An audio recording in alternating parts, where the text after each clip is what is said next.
तो यहाँ तक आपने देख लिया है। तो चलिए देखिए, ये भी इम्पोर्टेंट टॉपिक से है। Sine theta, cos theta, tan theta, cot theta, cosec theta और सेक थीटा। इसमें क्या होता है कि आपके एग्जाम में इससे वैल्यू पूछे जाते हैं। जैसे कि साइन 0 का मान क्या होगा, 0 डिग्री। साइन 30 डिग्री का मान क्या होगा, साइन 45 डिग्री का मान क्या होगा, साइन 60 डिग्री का मान क्या होगा और साइन 90 डिग्री का मान क्या होगा। जैसा कि मैं आपको बता दूं, साइन 0 का मान 0, साइन 30 का मान 1/2, साइन 45 का मान 1/√2। तो इसी तरह से आपको क्या होता है, किस तरह से होता है, जैसे कि मान लीजिए 10 जो है, 10 45 का मान क्या होता है, तो 1 होता है। कॉट 45 का मान क्या होता है, तो 1 होता है। ये आपको सर कैसे पता है, अभी हम आपको निकालने के लिए बताते हैं कि किस तरह से निकाला जाता है। तो सुनिए, साइन 0 से शुरू होता है ना, तो साइन 0 से गिनती 0 से शुरू करेंगे। कहाँ से, 0 से। तो 0 1 2 3 4 तक कर दिए। अब 4 पे ख़त्म हुआ है तो सबको 4 से डिवाइड कर देना है, बाय 4 बाय 4 बाय 4 बाय 4 और बाय 4। अब सबके ऊपर रूट चढ़ा देना है, सबके ऊपर रूट, सबके ऊपर रूट, सबके ऊपर रूट, सबके ऊपर रूट, सबके ऊपर रूट। कोई दिक्कत समझने में? तो हमने सबके ऊपर क्या चढ़ा दिया है, रूट चढ़ा दिया है। अभी सबको हल करेंगे। तो हल करने से पहले मैं आपको एक बात बता देता हूँ, थोड़ा सा इस चीज़ को समझना बहुत ज़रूरी है। जब किसी भी संख्या से 0 में भाग दिया जाता है तो उसका मान 0 ही होता है। जैसे कि 0 है, 0 में अगर हम 1 से भाग देते हैं तो इसका वैल्यू 0 ही होता है। अब मन में आ रहा होगा कि सर कैसे, तो सुनिए, अगर आप 2 में 1 से भाग देते हैं तो कितना होता है, तो 2 में 1 से भाग देते हैं तो 2 होता है। ठीक उसी प्रकार 0 में 1 से भाग देने पर क्या होगा, तो 0 होगा। अर्थात 0 में किसी भी संख्या से भाग देने पर क्या होगा, तो 0 ही होगा। 0 में यदि आप किसी भी संख्या से भाग देते हैं तो उसका मान भी 0 ही आता है। लेकिन दरअसल बात अब ये है कि अगर हम किसी संख्या में 0 से भाग देंगे तो क्या होगा। जैसे कि 4 में अगर हम 0 से भाग देंगे तो क्या होगा। दरअसल बात यह है कि 4 में आप 0 से भाग दे ही नहीं सकते, ये संभव नहीं है। इसी वजह से इसे आप परिभाषित नहीं कर सकते हैं। तो जब हम किसी भी संख्या में 0 से भाग देते हैं तो वो अपरिभाषित होता है, और अपरिभाषित का साइन इस तरह से इनफिनाइट के टाइप से लिया जाता है, अपरिभाषित। कोई दिक्कत? फिर से, जब किसी संख्या में 0 से भाग देते हैं तो वो अपरिभाषित होता है। तो चलिए अब इसको हम लोग सॉल्व करते हैं। 0 में 4 से भाग देंगे तो 0, और 0 का रूट क्या हो जाएगा, 0 हो जाएगा। अब देखिए, 1 का रूट हल करेंगे तो 1, और 4 का क्या होगा, 2 हो जाएगा।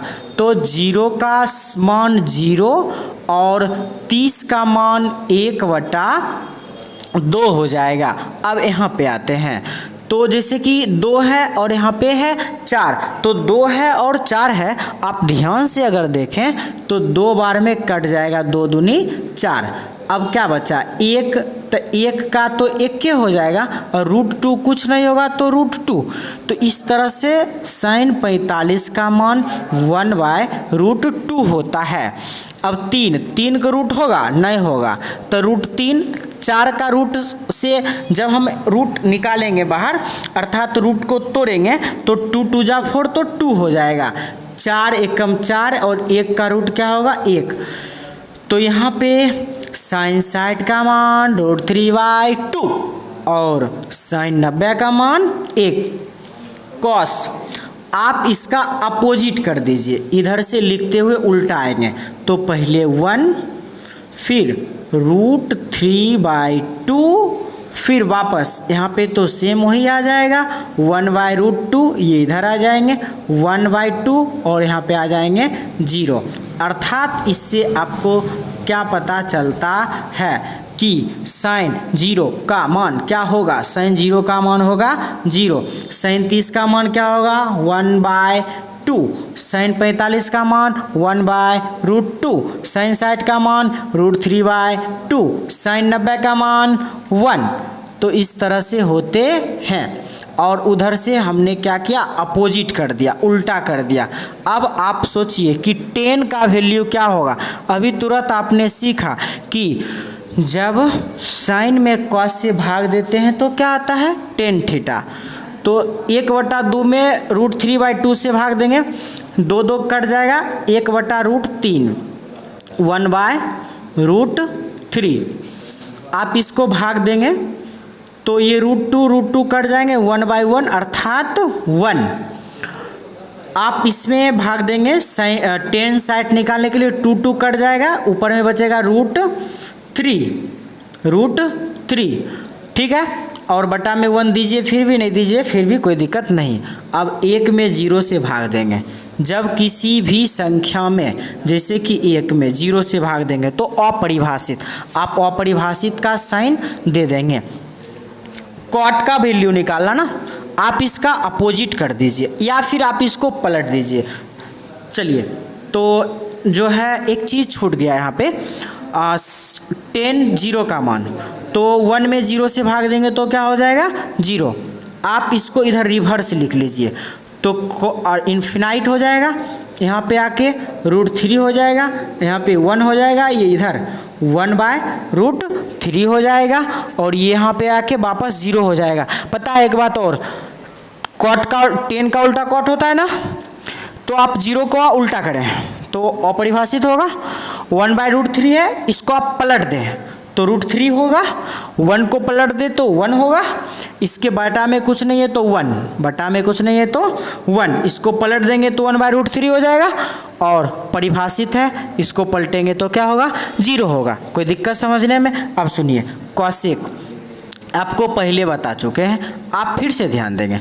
साइन थीटा का उल्टा जो होता है ना, वो कॉसेक थीटा होता है, और कॉसेक थीटा का उल्टा साइन थीटा होता है। कॉस थीटा का उल्टा जो है वो सेक थीटा होता है, सेक थीटा का उल्टा कॉस थीटा होता है। tan थीटा का उल्टा जो है वो कॉट थीटा होता है, तो कॉट थीटा का उल्टा क्या होता है tan थीटा होता है। अब सुनिए, हम लोग को कॉसेक थीटा का वैल्यू निकालना है ना, तो कॉसेक थीटा साइन का उल्टा होता है। आप साइन का मान को पलट दीजिए, 1/2 है तो 2/1, यानी कि सॉरी, यहाँ से स्टार्ट करते हैं। 0 में 1 से भाग देंगे, बटा में कुछ नहीं तो 1, उलट देंगे तो अपरिभाषित हो जाएगा। क्या हो जाएगा, अपरिभाषित हो जाएगा। अब आप इसको पलट दीजिए, 2/1 तो अर्थात 2 हो जाएगा। इसको पलट दीजिए तो यहाँ पे हो जाएगा √2। आप इसे भी पलट दीजिए, 2/√3, और इसे भी पलट दीजिए तो क्या है कि नीचे में 1 है तो क्या हो जाएगा 1 ही हो जाएगा। अब आप इसको रिवर्स लिख लीजिए तो हो जाएगा यहाँ पे क्या, सेक 0 का मान 1 हो जाएगा, सेक 0 का मान क्या हो जाएगा 1 हो जाएगा। अब 2/√3 अर्थात सेक 30 का मान क्या होगा, तो सेक 30 का मान होगा 2/√3, सेक 30 का मान क्या होगा 2/√3। अब सेक 45 का मान ऑलरेडी √2 ही होगा, ये यहाँ पे आ जाएंगे और ये यहाँ पे आ जाएंगे। तो आई होप आप इसे अच्छी तरह से समझे होंगे। आपको पता है एक चीज़ और, यहाँ पे आप ध्यान देंगे, सेक कॉस का उल्टा सेक होता है ना, कॉस का उल्टा सेक होता है। तो देखिए, कॉस 0 का मान 1 है, बटा में कुछ नहीं है तो 1, इसको उलट देंगे तो 1/1 1 हो जाएगा, अर्थात सेक का मान है 1। इसको आप पलट दीजिए, क्योंकि सेक थीटा कॉस का उल्टा होता है, तो 2/√3 दिख भी रहा है। इसे भी आप पलट दीजिए तो √2/1, और नीचे में 1 आप दीजिए फिर भी, नहीं दीजिए फिर भी, वो छुपा हुआ रहता है, तो इसलिए कोई दिक्कत नहीं है। यहाँ पे भी इसे आप पलट दीजिए तो 2 आ जाएगा, इसे भी पलट देंगे तो क्या आ जाएगा आपका इन्फिनाइट आ जाएगा। बहुत बच्चे एक चीज़ सोच रहे होंगे कि सर 0 को पलटेंगे तो इन्फिनाइट कैसे होगा। मैं आपको बताता हूँ ना, आप टेंशन मत लीजिए। जैसे कि यहाँ पे 0 है तो 0 के नीचे में कुछ नहीं है तो 1।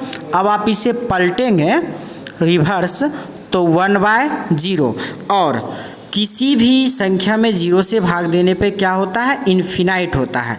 तो इसीलिए जीरो को पलटने पे मैंने क्या दिया यहाँ पे, इन्फिनाइट। आप इन्फिनाइट का अर्थ समझिए 1/0। इन्फिनाइट का अर्थ क्या हो जाएगा यहाँ पे, 1/0। आई होप आप इसे अच्छी तरह से समझे होंगे। तो देखिए हम लोग चलते हैं, इस चीज़ को देखते हैं कि किस तरह से ये वीडियो बनता है। और धन्यवाद, मिलते हैं हम आपको अगले यूट्यूब के इस पार्ट में, इस सीरीज़ के अगले पार्ट में। मैं आपका वादा किया हूँ, आपका वादा मैं पूरा करूँगा। तो ठीक है, स्टार्ट करते हैं। Thanks thanks thanks.